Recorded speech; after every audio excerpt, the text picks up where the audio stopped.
Welcome to Fiction and Focus, a podcast where we explore the craft of writing without taking ourselves too seriously. I'm Nathan Harms. And I'm Wesley Watts. Each episode, we'll discuss uplifting topics like the soul-crushing pressure of expectations, the suffocating grip of self-doubt, and the swift-kicking unmentionables of rejection. We'll share our experiences, struggles, and heartaches in the hope that you might find some small measure of comfort in our collective misery, or at least have a laugh at our expense. So grab a pen, paper, and your favorite writing snack, and join us as we put fiction in focus. Welcome, word nerds, to Fiction in Focus, where we'd like to welcome our robot overlords for this episode. All hell, all hell. It's finally the episode that we've been mentioning at every other episode. We're going to talk about AI. Woo. And, looking over our notes here, I kind of think this is going to be a two-parter, but we'll see what happens. I mean, maybe we'll get to it and we won't have much to say, or maybe we will. So for the one of you who's listening who doesn't know who AI is, soon enough, if you've never seen, the movie Terminator, Skynet would be an example. But we're not quite there yet. In fact, we're pretty far off. But AI, the short version, is artificial intelligence. It is basically a computer trying to do the job of a human brain. That goes through problem solving, opinions, writing, creativity, drawing, all kinds of fun stuff like that. So it's gotten really, really popular in the last few years, especially. I think the first time I'd really delved into it, I had heard about an online program called Dolly 2, which now that I look back on is really bad, actually. But when that first came out, it was like, oh my God, the computer generated this art. And then you would know it, obviously people know ChatGPT, and now there's Meta AI, and basically every single program now you go into has some kind of AI add-in to it. So, and that part's getting a little annoying. Yeah. It's like everything too, it's like you go to a adult video website. It's now powered with AI. Nothing creepy about that. Is there one like that? No, I don't know. Okay. I don't know. Because I'm gonna check that out. and I don't know, not because I'm a standing citizen, but I just I haven't really paid attention to that particular thing. So anyway, looking it up after this episode, though. We both are. That'll be a fun thought to think. We're both going to be doing the same thing at the same time. Oh God. Yep. So it's obviously, since it's come out, it's caused a lot of controversy. Yes.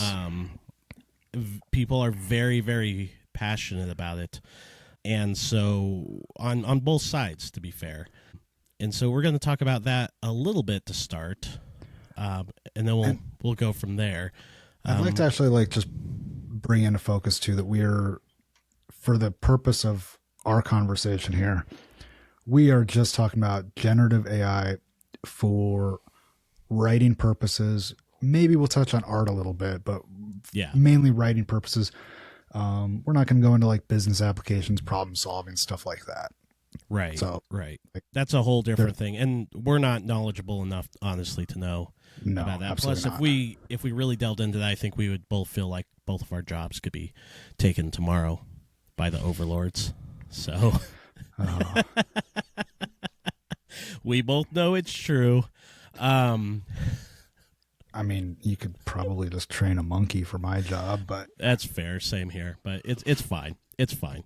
So let's get into the legality here of this a little bit. Do you want to talk about the author that sure. we have notes on? Yeah. Yeah. So I don't know a whole lot about this. I read an article. I heard about this a while back, and then I read an article kind of in preparation with this. But I don't want to claim that I know really what I'm talking about with too much. But there was a Japanese author named Ryukudan, which who knows if I'm murdering that name or not.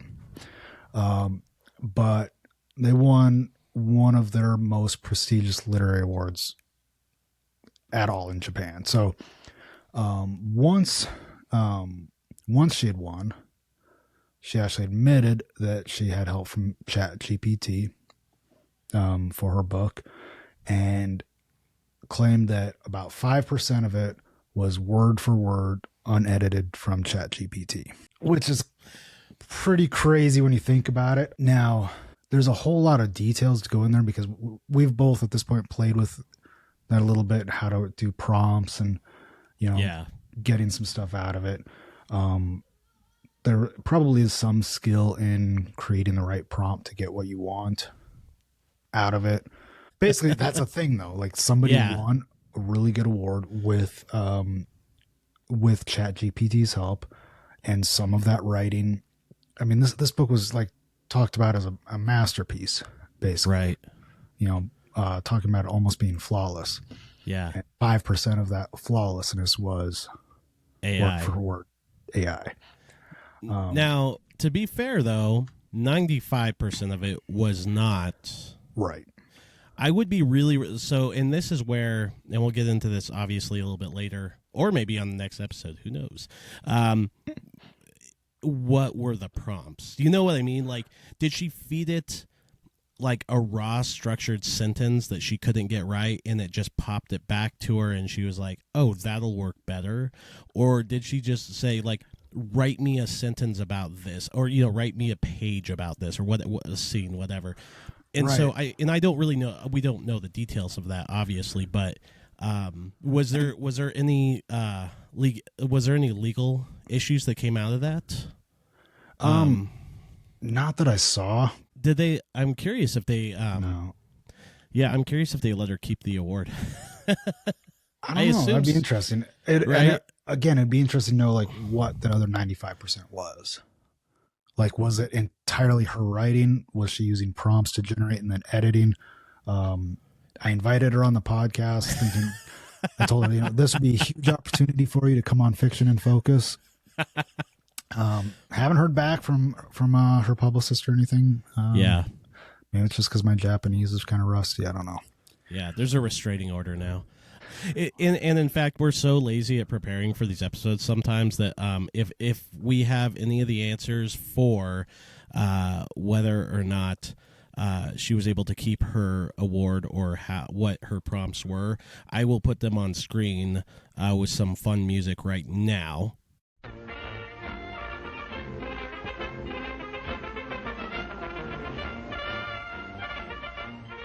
And if you're just listening and you just heard some music and didn't see anything, please subscribe to our YouTube channel, and then you can find out the answer to that that question right there.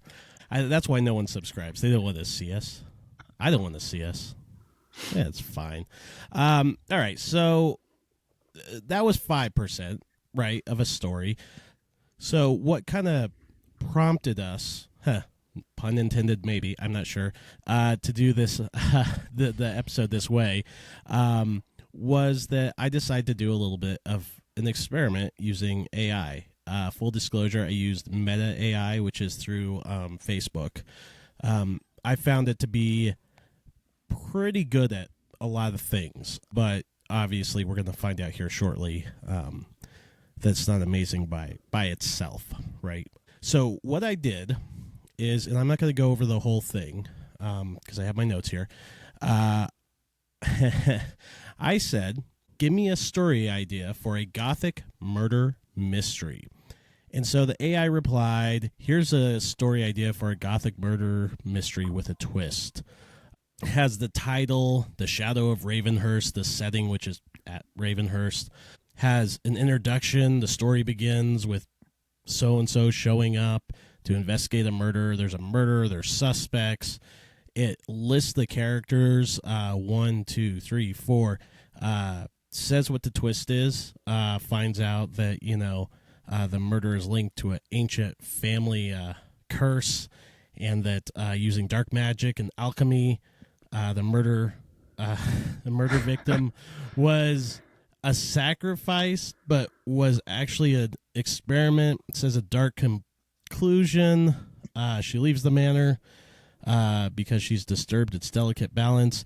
Has lists the compelling characters, how their personalities are, themes, the darkness within, the power of the past, the corruption of innocence.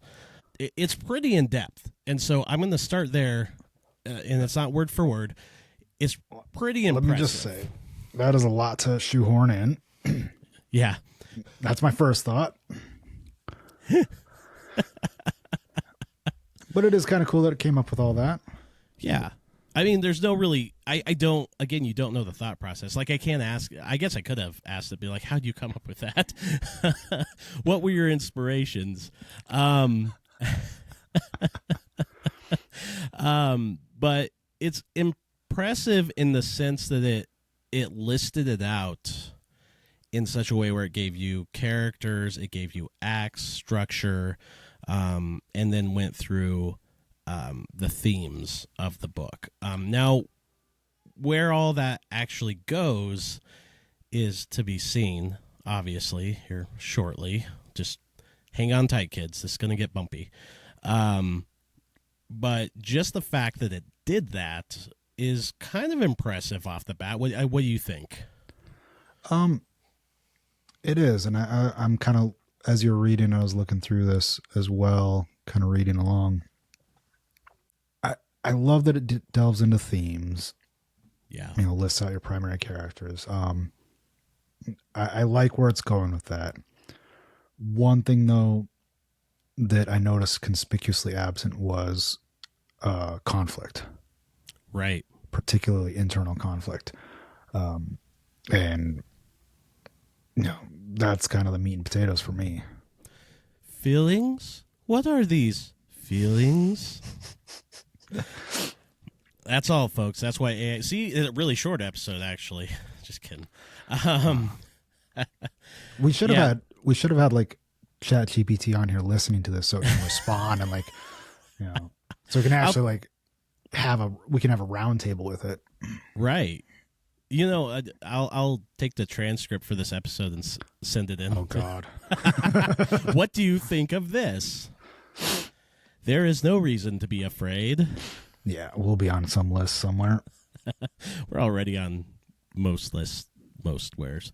All right. So anyway, I have it on my phone here, though. So I generated this book, quote unquote book, by taking that verbatim, copy and pasted the description. And mind you, that came from give me an idea for this. That's all I wrote. That's the only originality that I put in there. Then I copy and pasted and said, give me the first chapter of this. And it gave me the first chapter. I copy and pasted that, put it in again, and said, give me the second chapter of this. And I continued to do that. And once in a while, I'd add a little, add a twist here, add an action beat, something like that, right? Make this the last chapter. Yeah. So anyway, so it created a 6,000 word book, which is short. It's a short story. Yeah. But it's like 14 chapters of a short story. Let me just say I've never seen a 14 chapter short story. Well, that's AI, man. It's ahead of the curve. All right. Yeah. It's doing things no other writer dares to do because it's stupid. So I'm going to be honest with you. 6,000 words, not very long. Wesley, did you finish reading this? Is there a test at the end of this? No, just the honest answer. Then I can say honestly, no. How did I describe when we were talking over IM? Literary Ambien? Yeah. Yeah. So not to bury the lead or throw spoilers out there, but yeah, it was pretty dull. Yeah. So I quote wrote it. I didn't write it, but I did all the work, the copy and pasting, and it probably would have taken me just about as long to read it as to make it with all the copy and pasting and moving and stuff and putting into a Word document and all that stuff.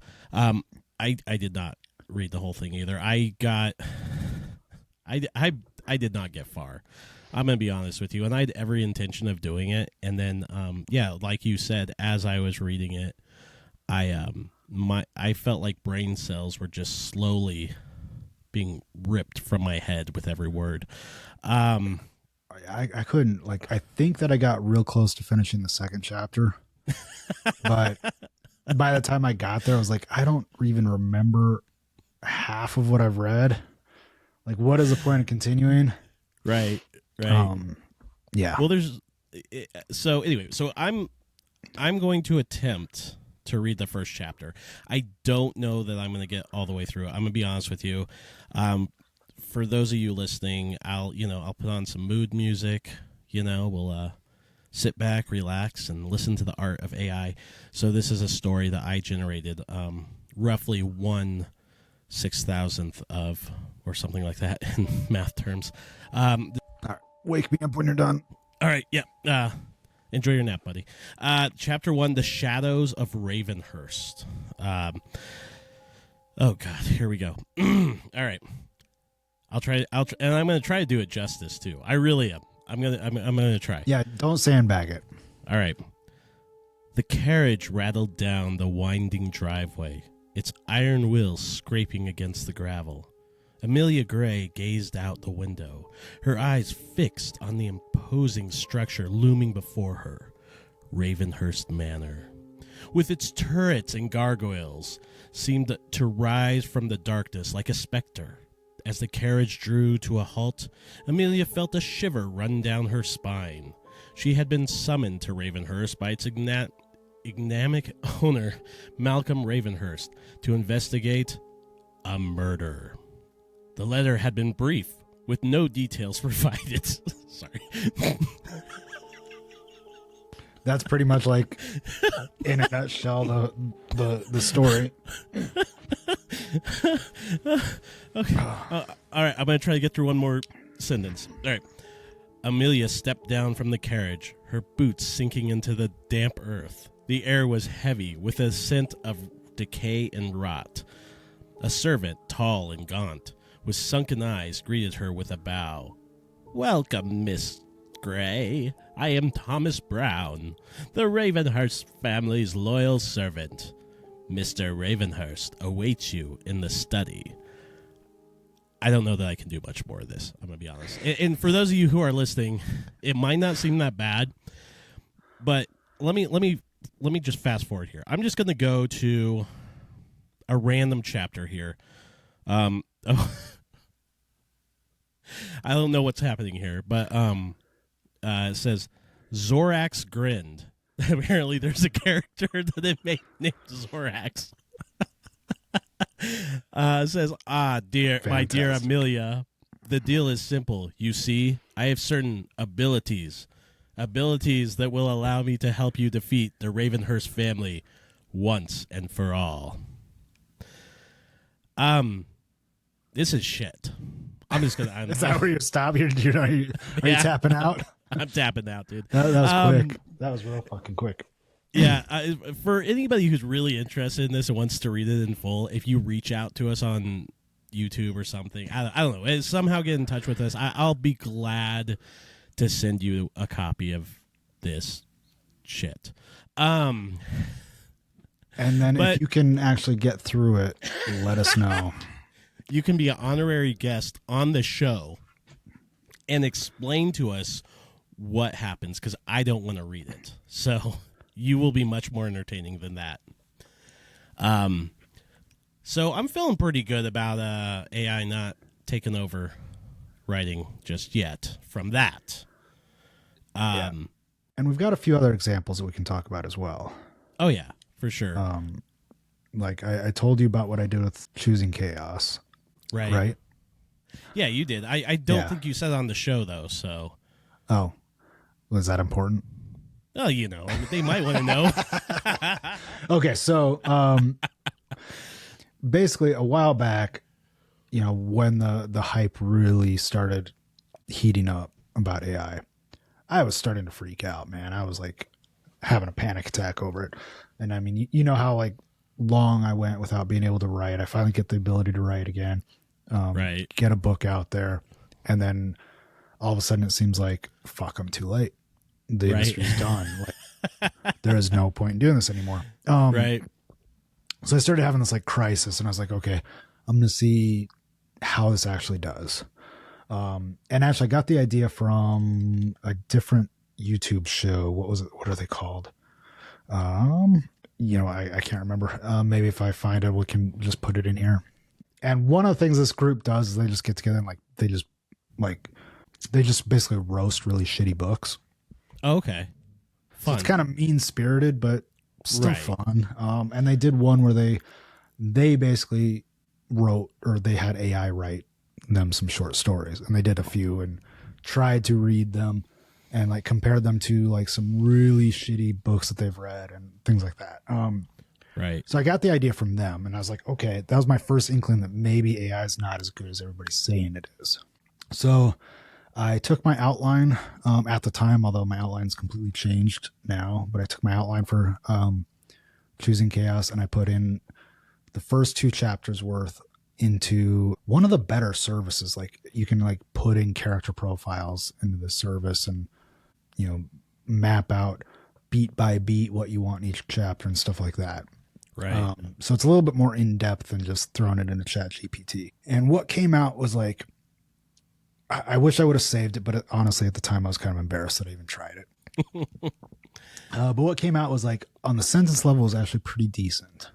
Yeah. Like each sentence that you read was grammatically correct. It was pretty decent. There was even a couple lines in there that I was like, yeah, that's actually pretty cool. Yeah. But anytime you zoom out of that, you go to the paragraph level, and you're like, the cohesion's not quite there, the flow isn't there, the rhythm. Right. Yeah. And then as you go back further, like the story stopped making sense. Even though I had a very detailed outline and put in all the beats, each chapter like started falling apart. And then the biggest one was that C, my main character, was a dude in chapter 1, and then somehow sex change happened in between chapters and flipped, and now C is a woman in chapter 2. So you're telling me that AI they're very woke. It's just right. That's that character's right. I'm telling you.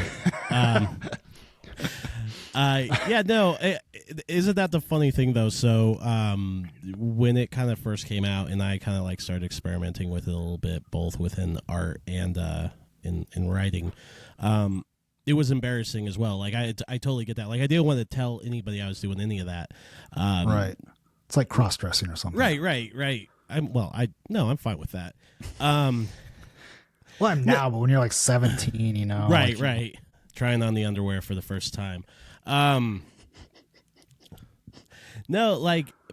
now that I look back on it, I'm like not ashamed of it at all, because you're experimenting with it. So you're curious. You're like, what is this new fangled thing, and should I be scared of it? Yeah. And that's one of the reasons why I think you'll find throughout our opinions on this, it's not that we don't have strong opinions, because I think we both have strong opinions, and I don't know that our opinions are the same necessarily on everything either.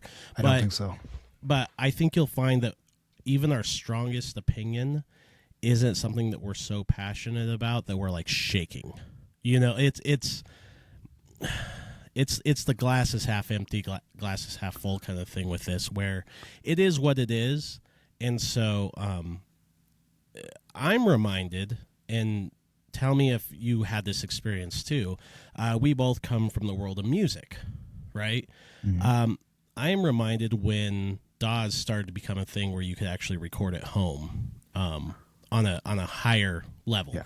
And you could like play a guitar part like once and then loop it, instead of having to sit there and try to get the perfect take. Yeah. Or you could throw in a loop of a shaker versus sitting there with a shaker trying to get it on time. Right. By the way, please don't use that clip for our YouTube. If we let AI generate the clip, that's what it will use, by the way. Well, it's going to be mad at us for this one. That's true. But I remember kind of when that was a thing, and I started to delve into that, and I was jumping from like a Tascam 4-track recorder to using like a DAW on a laptop, and sequencing and keyboards and MIDI and all this stuff, when it really started to become where every man could use it, and not just the rich, I guess you could say. Right. And I remember there was a lot of people out there that were very anti that. It was cheating. It was this, Yep. that, and the other. Using loops, looping stuff, pitch correction, whatever the case may be, it's cheating. Now you'd be hard pressed to find any album that's released anywhere in any genre that doesn't use at least some of that. So having said that, there was also people that were just grabbing loops, stacking them all up, changing the key of it, and then just putting it out there on SoundCloud or whatever to get plays. Yeah. That's kind of like letting AI generate your song or your your song. They can do that too. Your book for you. You know what I mean? I get where you're going with this analogy. I'm not entirely sure I agree with it though. Okay.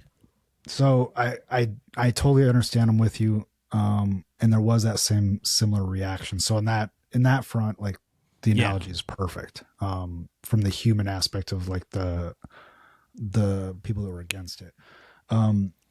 But what you're talking about when you're, for the most part, except for the extreme examples, you were still having that human element.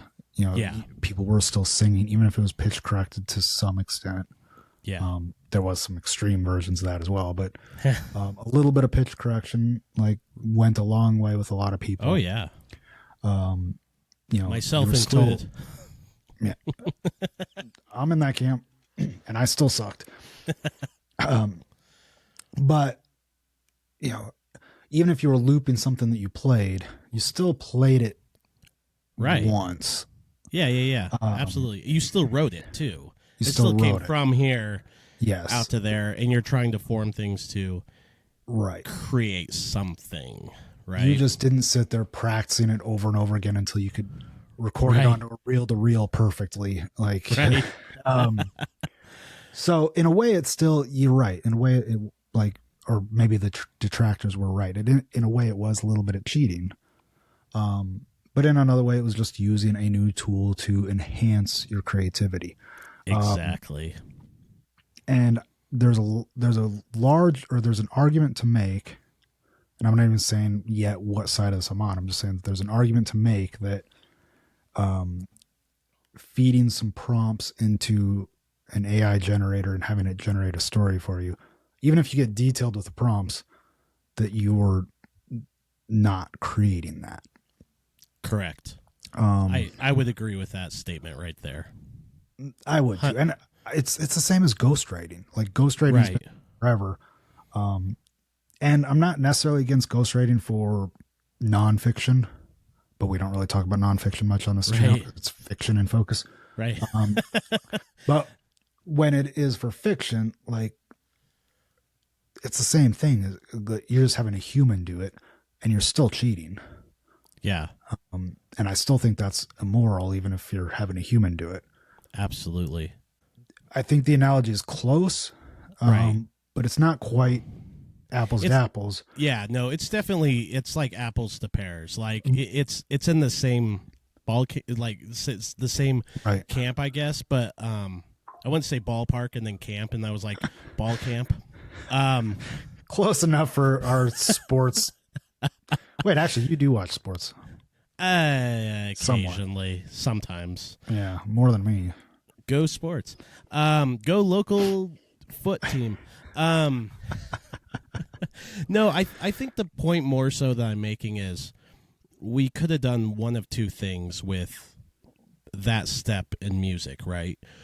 We could have taken it and used it, what we did do, right? Which was we took it and used it as a tool, and we kept the human element in there and kept the creativity in there. And then we made it so you didn't have to have thousands and thousands of dollars to go to a recording studio, or you didn't have to be just a perfectionist, perfect player to get a song done. If you didn't know a drummer, you could use a drum loop. And so we could have gone a different direction with that. You know what I mean? I feel like we could have gone into it where music just started to become nothing but other people's samples and loops. And like there's some of that with DJs and stuff like that. There is some. But I mean, we could have just all gravitated towards that way and been like, oh, it's so easy to make music now. Like, I can just stack these things and it sounds perfect no matter what I do. And then, number one hit single in the country is like Loop 39 or some shit like that. You know what I mean? But that's not the direction we took, because instead of being scared of the technology, which I know a lot of people really, really were, we not necessarily embraced it, but we used it. And now it's become part of the creative process, where you're taking loops and chopping them up and putting them through a guitar amp with 20 pedals and resampling it, and all kinds of crazy wacky stuff in the music realm. So that's the thing. There's like moral area, right? Like the intended use, using a hammer to hammer nails.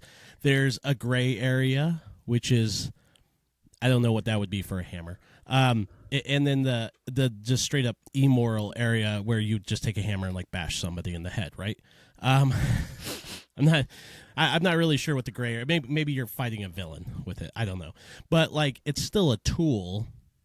So I think that's what we're gonna get into next, which is going to be the lump sum of this. Is how do we feel about AI, and what are these these respected areas from our opinions? And I kind of hope on some of the stuff we actually do disagree, because like you said, what was missing from the AI version of everything?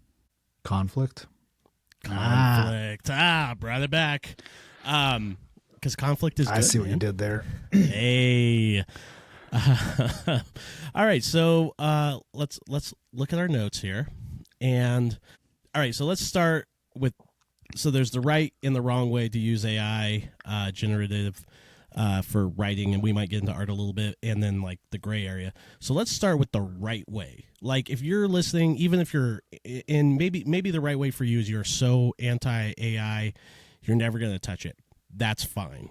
I see no problem with that. I'm not gonna shame you for it, but I do think there's some things in here that maybe even the most anti-AI person in the world might be able to be like, yeah, I guess I could see where that would be helpful. So for me, and I'm guilty of some of these rights, and some of these rights actually I don't do anyway, but I if someone told me they did do this, I would be okay with it. When you say rights, though, you mean right as like, in morally right. Morally right. Or morally like, permissible or something like that. Yeah. Like from a writing community standpoint, you'd be hard-pressed to find a lot of writers or people reading the books who want to say, yeah, that makes sense to use it as a tool for that. Sure. I don't use all these, but if someone told me they use this for this reason, I'd be like, oh, okay, cool, fine. So my number one thing that I use AI for is plot holes.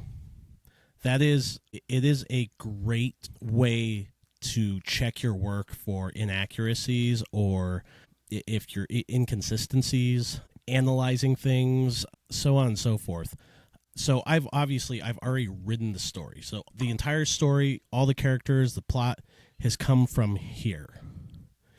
So it's all come from my head, and then I will feed it into AI, and I'll say, analyze this chapter, this sentence, or whatever, and I'll say, look for plot holes or inconsistencies, something like that, and it'll pop something back to me. A lot of it's just words that don't really mean much, but once in a while, and usually once or twice every time, I'll get something that's kind of like a truth nugget, where it's like, you don't mention the character's age here, or the character's mood seems to dramatically change from this sentence to this sentence. One of them was, it pointed out something that could be a plot hole, where it was like, couldn't this character think that this was the catalyst for this, or it was something like that. It was actually a really good idea. I was like, holy crap, that's amazing. Again, it was just something I didn't see that was already there, that I was able to highlight and make the whole thing better for it. Or, oh yeah, I guess I could. That does seem like a weird jump for the character. To me, it's kind of like having someone like essentially like beta read for you, right? Sure. But they're completely like there's no opinionation there of that's based on their personality type or their own Right. personal preferences, right? Like you're not going to get that from AI unless it keeps learning.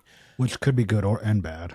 Right, exactly. It to me it just feels very much like almost like going into Word and hitting spell check, except it's actually read your document, right? Like it's really kind of gotten into the meat and potatoes of not just the grammatical part of it, but the actual story structure and so on. So I consider that like on the that's the green side of things, I guess you could say.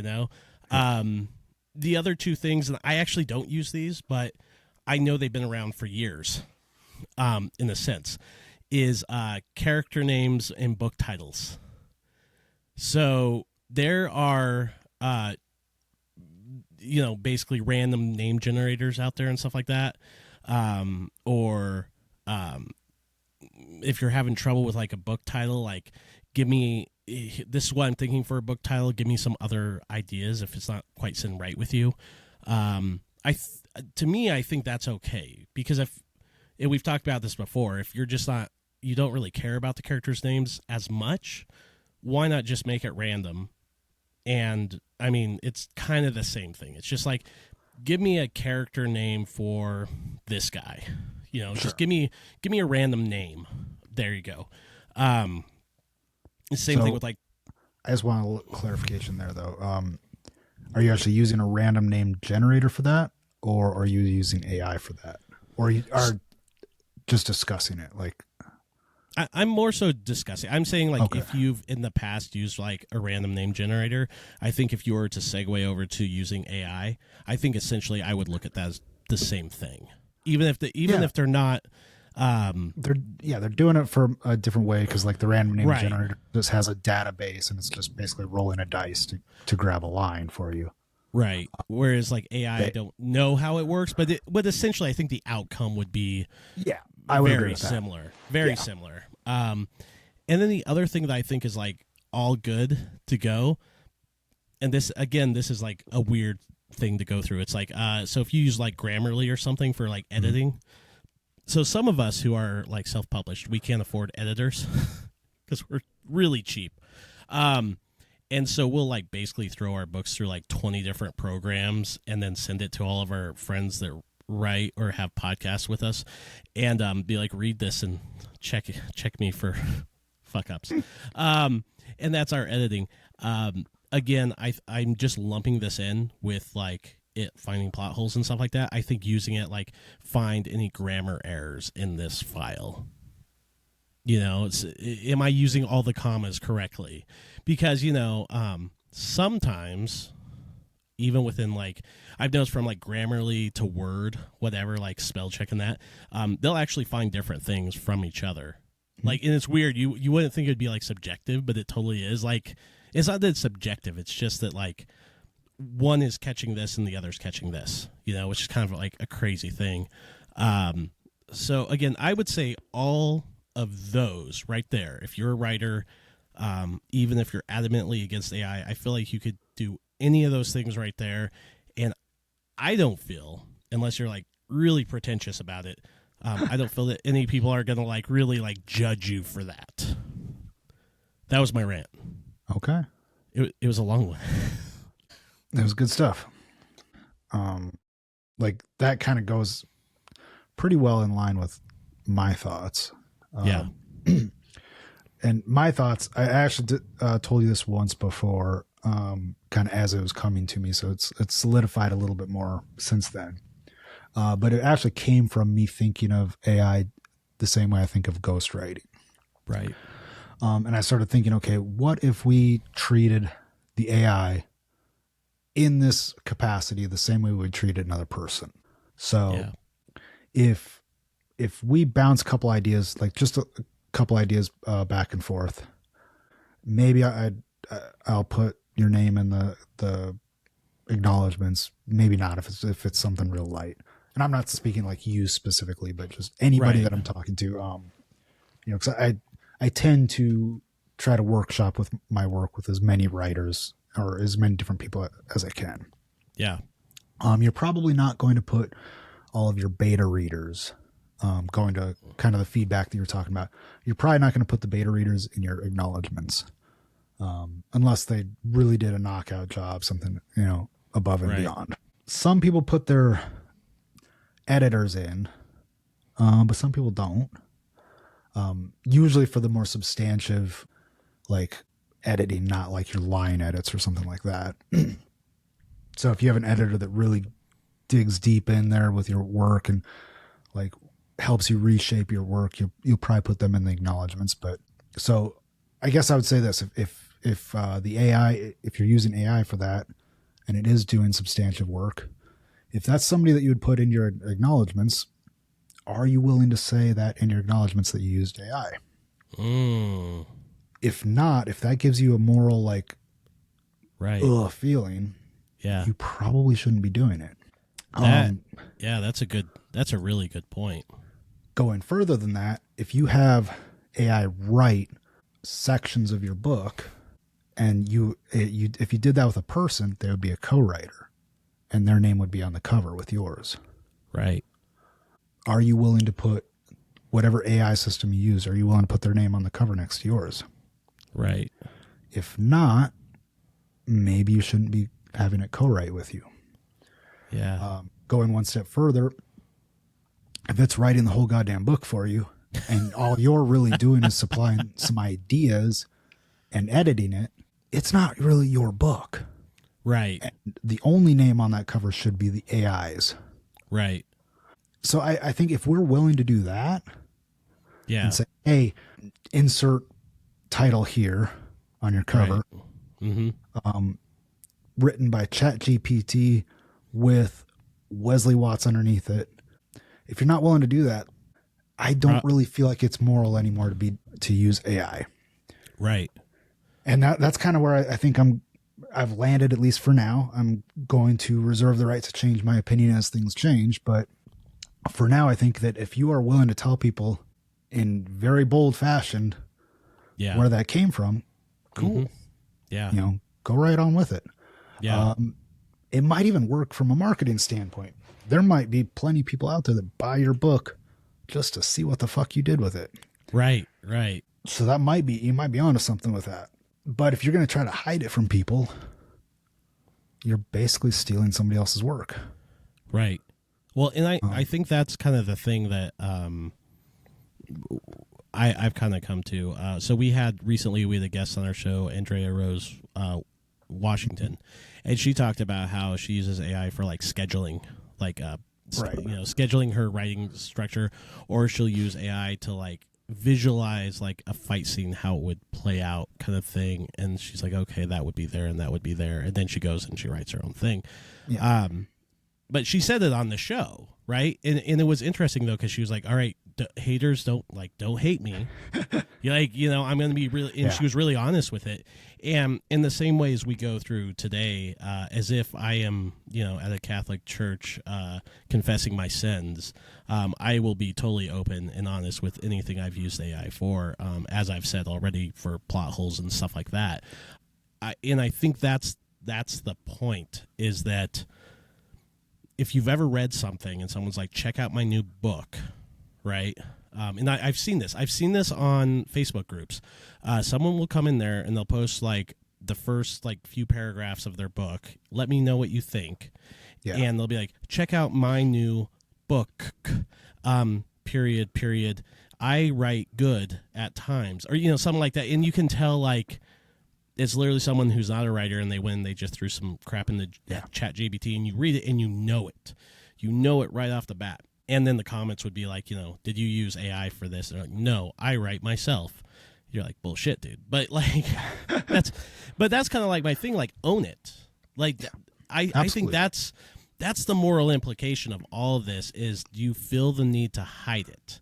Now, if you're a writer and you're kind of thinking about using AI for some stuff or experimenting with it, for one, I encourage everybody out there to experiment with it, if nothing else, to see how god awful it is 99% of the time, especially as writers. It really does seem that way.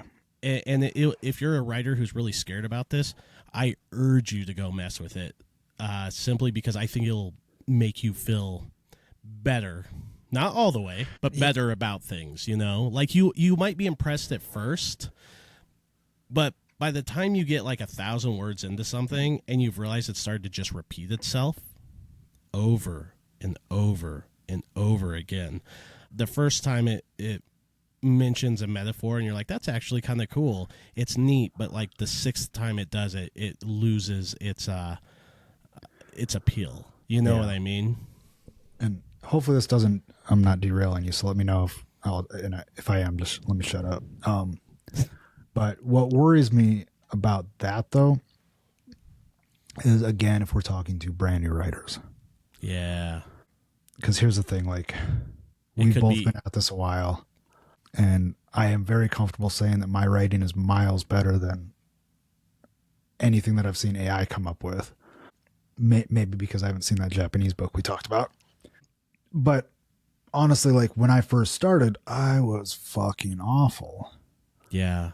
And I mean, I maybe I could find some of my earlier writing to kind of try to A/B them. Like, maybe my memory isn't doing it justice, but from what I remember of my early writing, the AI was probably a little bit better. Yeah.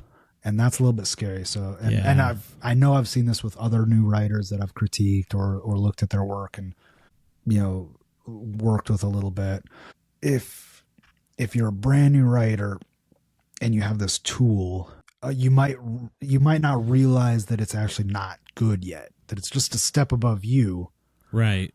And if it's a step above you and then you just rely on that, you're not going to hone your chops and actually get better than the AI.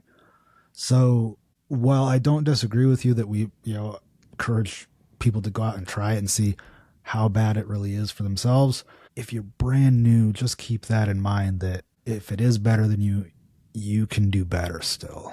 Yeah. Well, and that's the thing too. You're right. And I'll put a disclaimer on that because it's a really, really good point of it might be so easy at that point that they're just like, well, one of two things will happen. They'll say, screw it, I'm just not going to be a writer because a computer can do better than me. Or they'll say, oh, copy and paste, kind of thing. And then suddenly it makes it too easy. So I want to I want to put that cautionary, like what you said on it, of like, hey, if you are going to experiment with it, do it for the right reasons. And I think there's 2 reasons to do it. 3, maybe. Let's go 3. One would be, I've been drinking heavily and I want to give it a bunch of funny prompts. I encourage everybody to do that. Everybody should do that. That's like Mad Libs for this generation, man.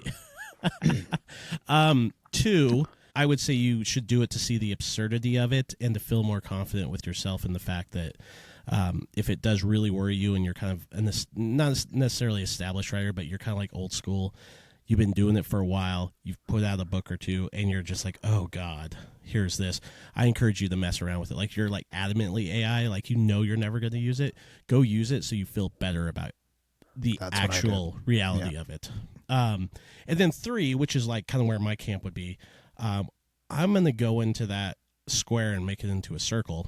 And I'm going to say, how can I use this in a way that I can sleep well at night? And I'm going to take this from the absurdity and the stupidity of how it's being used and the morally apprehensible ways that it's being used, and take it back to make it just another tool in my box, right? Yeah. And that's kind of where my mind goes to, is like, it's not going anywhere, so what can I do to reclaim this, essentially?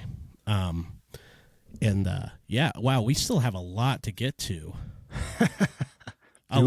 So much. So here's what I want to do, and I know it's just starting to get interesting, and you're listening right now and you're going, they haven't even gotten to the hubbub of the gray area and the bad area. Join us next week where we're going to get into all of that. And so we're going to wrap it up now, and we'll be back next week wearing the exact same clothes, believe it or not. Sorry to mess with the whole mirage of podcasting. So I'll do the outro. Wait, you mean this isn't all live? Guys, he thinks this is live. He doesn't know how podcasts work. Wesley, where can people pick up the 100% not AI generated Me and the Machine? I guess go to my website, wesleywatts.com. And you? You could go to our website, harmspublications.com. We mainly sell our books at conventions around Denver, Colorado. So come say hi. And join us next week where we're going to continue to discuss the overlords of AI. Yay. Thanks for watching.